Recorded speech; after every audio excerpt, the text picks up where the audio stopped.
Welcome back, everyone. Thank you for being with me here today. It's been a long time coming. Over the last few weeks, I've been playing with the Dan D'Agostino Momentum S250 MXVs that you see right in front of me. And as of the last 3 days, I have been playing with the Gryphon Antileon Evo Monos. These amplifiers, the Antileon Evo Monos, is a rare breed. Typically, in the United States, you only see the stereo version of these amps. So I am very, very happy to have the opportunity to hear these in mono mode. You're hardly going to see them in the used market, so don't try it. These are $80,000 MSRP for the set, for the two of them. These are $45,000 each. Again, this is a stereo amplifier. This is a stereo amplifier.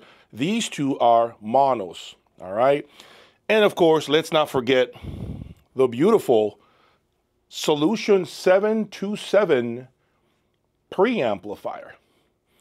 How I have connected this preamplifier is using my cable line authentic audio image. Okay, this is what I roll with. I've said it a million times and I'm going to keep saying it. I like the price performance proposition of my cable line authentic audio image. Very clear sounding, very natural sounding. Nothing is tilted up. Nothing is overblown. It's a very balanced cable. Love my cable line authentic audio image. Anyhow, before I get started, please subscribe, hit the like button, support the channel. I've been doing different content over the last few weeks to give you something different. And today I want to talk about the differences, sonically speaking. So, as you can see, let me start with the Momentum S250. This is the black finish Momentum S250 amplifier with a gorgeous copper chassis. I have been a fan of this form factor for a while because, quite frankly, it's about 95 pounds. Take a look at the undercarriage of this amplifier. Okay, this is where the transformer sits. It's right underneath. Okay, so when they repair this amplifier, they do it through the bottom, not through the top. So they remove these nuts right here. This comes out, this plate, and then you get access to everything under the amplifier itself. Now, when it comes to the rear of the amplifier, you see two channels. This is the right channel, left channel. These binding posts are basically old school binding posts. What I don't like about these binding posts is essentially the fact that you cannot use any bananas, okay, for your speakers. And my biggest problem with this particular amplifier, the Momentum, is the fact that everything is so tight. If you are connecting spades in here and in here, okay, you have a very limited access to the XLR inputs. Okay, so you're super tight on both inputs, making it very difficult at times for me to connect, the incoming signal from the preamplifier. So that's one thing that I would say I don't care for about this amplifier. Again, how tight it is, and of course these binding posts. I think it's time to start using, banana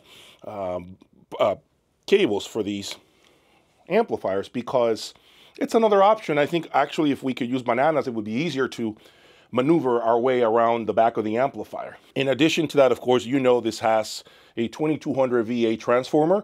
So it's not a small transformer by any stretch of the imagination. It's a very nice size transformer. The amplifiers are, let me see if I can lift one.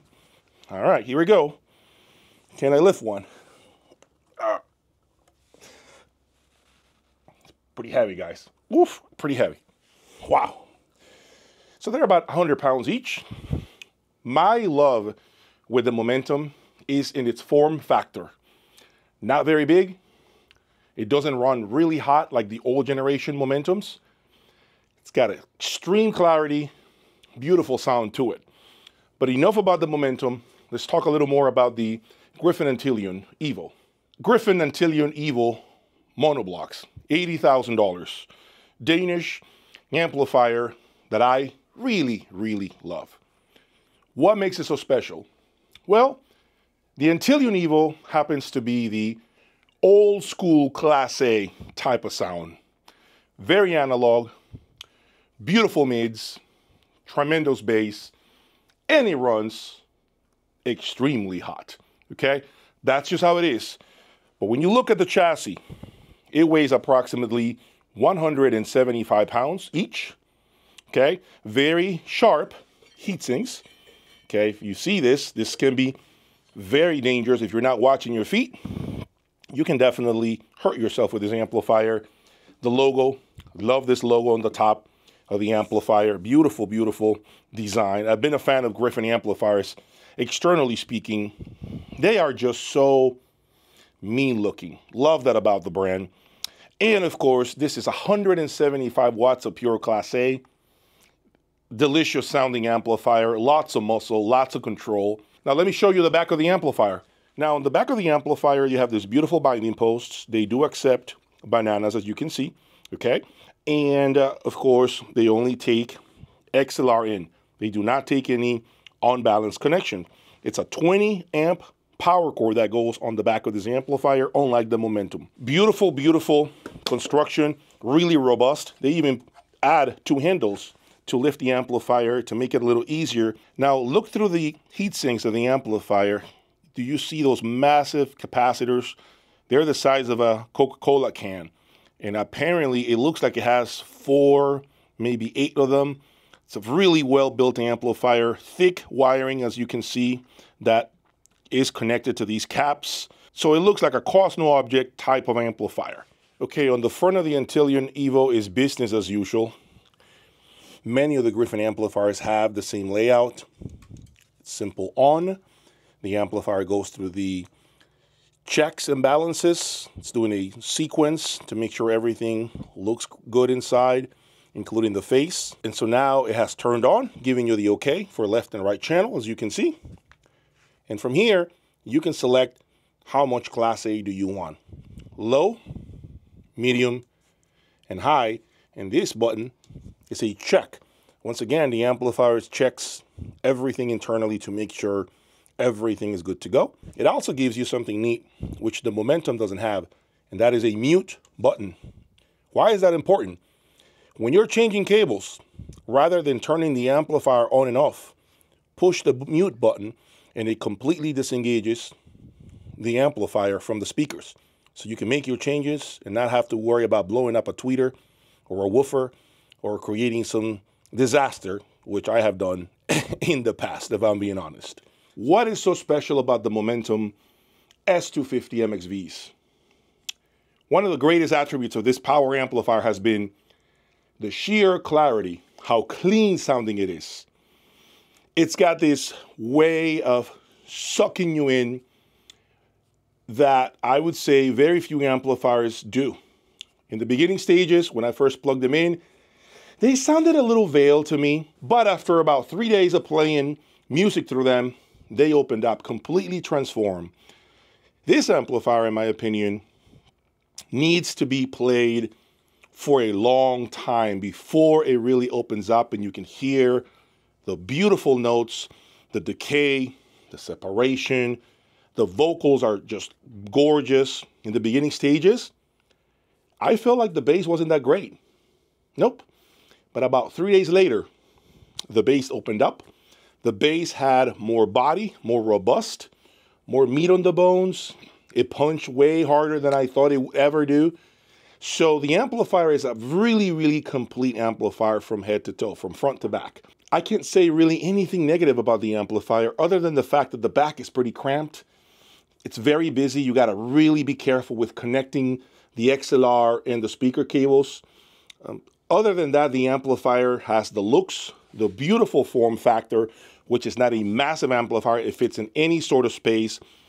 Yeah, and it's not an amplifier that's very difficult to live with. Now, moving on to the Antileon Evo. This amplifier has a tremendous amount of drive, dynamics. The bass is like a sledgehammer hitting you in the chest, pounding you in the chest. It takes approximately about an hour and 15 minutes to hit its stride.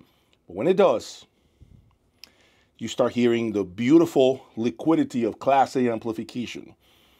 It reminds me a lot of the good old Quell amplifiers because it's so liquid and big sounding, a lot of control. It feels almost angry in so many ways. Granted, this is better than anything Krell has ever made, in my opinion, but it pays homage to the old school breed of amplifiers. And I really appreciate that about this amplifier. I really love the fact that it takes me way back in time, and it makes me remember why I am in love with power amplifiers from way back when. Even to this day, I love old school amplifiers. Now, getting back to the sonics of this amplifier, it's got a tremendous amount of control, way deeper bass than the Momentum. It really does. Bigger soundstage than the Momentum. I would say the vocals are really good.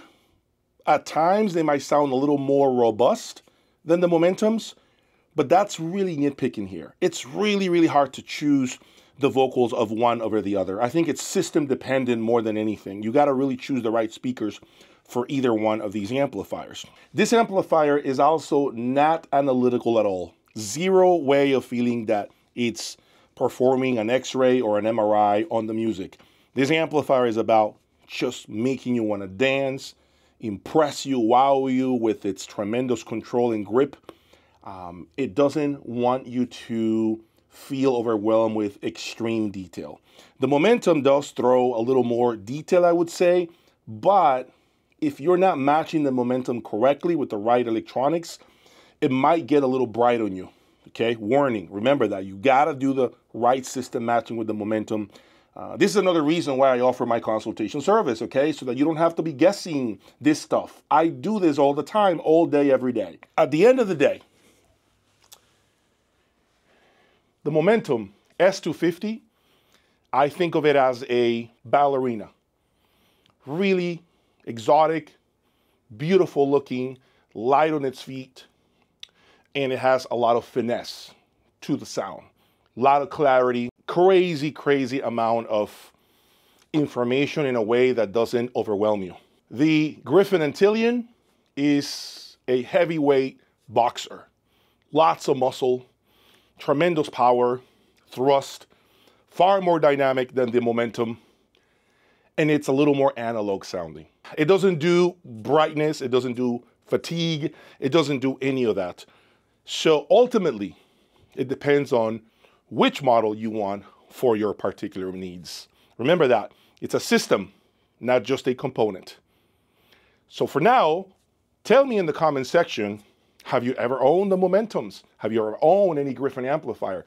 What has been your experience with either one of these magnificent power amplifiers? Let me know now. I will talk to you soon. Peace.